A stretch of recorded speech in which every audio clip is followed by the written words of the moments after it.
आपने डायनासोर्स का नाम तो सुना ही होगा, लेकिन क्या आप जानते हैं कि इस दुनिया में कुछ ऐसे जियांट क्रिएचर्स भी एग्जिस्ट कर चुके हैं जो कि साइज में डायनासोर्स को भी पीछे छोड़ सकते हैं। और ये क्रिएचर्स इतने बड़े थे कि आप सोच भी नहीं सकते। जी हाँ, शुरुआत करते हैं पैरासेराथेरियम से, जो कि जमीन पर चलने वाला सबसे बड़ा मैमल है। ये आज से करीब 30 मिलियन साल पहले अफगानिस्तान से चाइना तक के जंगलों में एग्जिस्ट करता था। इसकी हाइट करीब 16 फीट जबकि इसका वजन करीब 20 टन था, जो कि करीब 5 हाथियों के वजन के बराबर है। ये मॉन्स्टर कोई शिकारी नहीं था, बल्कि इसका साइज इतना बड़ा था कि इसका कोई दुश्मन ही नहीं था। अपने लंबे गले और मजबूत पैरों के साथ ये ऊंचे ऊंचे दरख्तों से बड़ी आसानी से पत्ते तोड़ सकता था। साइंटिस्ट के मुताबिक ये हर दिन करीब 300 किलो पौधे खा सकता था। लेकिन गुजरते वक्त के साथ जब क्लाइमेट चेंज हुआ और घने जंगल सूखे मैदान बन गए तो इस पैरासेराथेरियम को खाने की कमी हो गई और यूं धीरे धीरे ये जियांट मॉन्स्टर हमेशा हमेशा के लिए खत्म हो गया। अब चलते हैं पानी के किनारे, जहां एक ऐसा क्रोकोडाइल रहता था जो साइज में करीब एक बस के बराबर था। सार्कोसुकस नामी ये जियांट क्रोकोडाइल आज से करीब 100 मिलियन साल पहले अफ्रीका और साउथ अमेरिका की नदियों में रहता था। ये आज के क्रोकोडाइल से 2 गुना लंबा था, यानी 40 फीट लंबा, जबकि 8 टन वजनी। इसकी खोपड़ी करीब 6 फीट लंबी थी, जिसमें करीब 100 से भी ज्यादा दांत होते थे। ये पानी में छुपकर अपने शिकार का इंतजार करता था और जैसे ही कोई डायनासोर या बड़ा जानवर पानी पीने आता था, ये एक ही झटके में उसको खींचकर अंदर ले जाता था। साइंस का कहना है कि ये क्रोकोडाइल एक ही हमले में अपने शिकार के 2 टुकड़े कर सकता था। लेकिन गुजरते वक्त के साथ जब मौसम बदला और नदियां सूख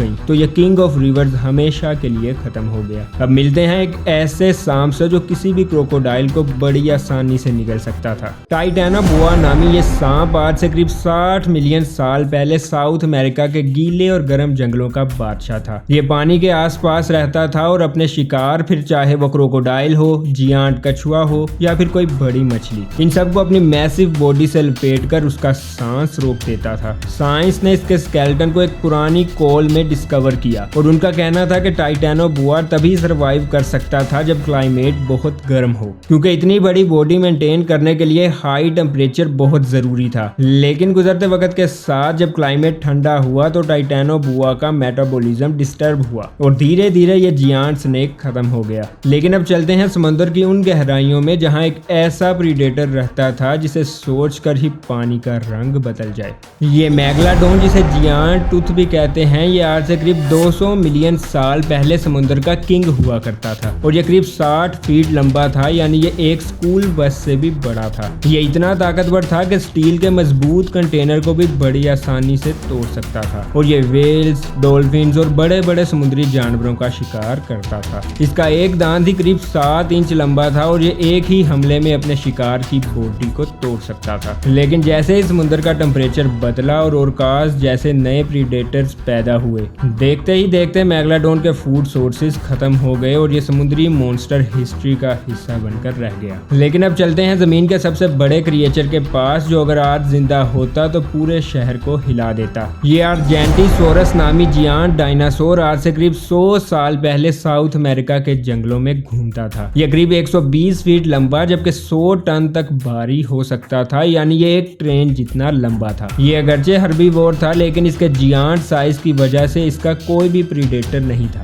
और ये एक ही दिन में करीब हजारों किलो पौधे खा जाता था। साइंसदानों का कहना था कि इसका दिल एक कार के बराबर होगा, लेकिन 60 मिलियन साल पहले एक मैसिव एस्ट्रॉइड ने अर्थ के क्लाइमेट को हमेशा के लिए बदल कर रख दिया। जंगल जल गए, पौधे मर गए और आर्जेंटीसोरस जैसे जियांट डायनासोर्स भी खत्म हो गए। इस वीडियो में आपने देखा कि आज से करोड़ों साल पहले कुछ ऐसे क्रिएचर्स भी एग्जिस्ट करते थे जिनके सामने डायनासोर्स कुछ भी नहीं, फिर चाहे वो 16 फीट लंबा मैमल हो, 50 फीट लंबा सांप या फिर 120 फीट लंबा मॉन्स्टर। ये सारे जानवर ही अपने वक्त के बादशाह थे। ये बात हमें यह सोचने पर मजबूर करती है कि जानवर का साइज चाहे जितना भी बड़ा हो, कुदरत का एक पल ही उसके पूरे स्पीशीज का खेल खत्म करने के लिए काफी है। अगर ये वीडियो आपको थोड़ी सी भी इंफॉर्मेटिव लगी हो तो इसे लाइक करें, इसे ज्यादा से ज्यादा शेयर करें और अपनी राय का इजहार कमेंट सेक्शन में करें। मेरी मुलाकात होगी आपसे ऐसी ही एक और इंटरेस्टिंग वीडियो में, तब तक के लिए अल्लाह हाफिज।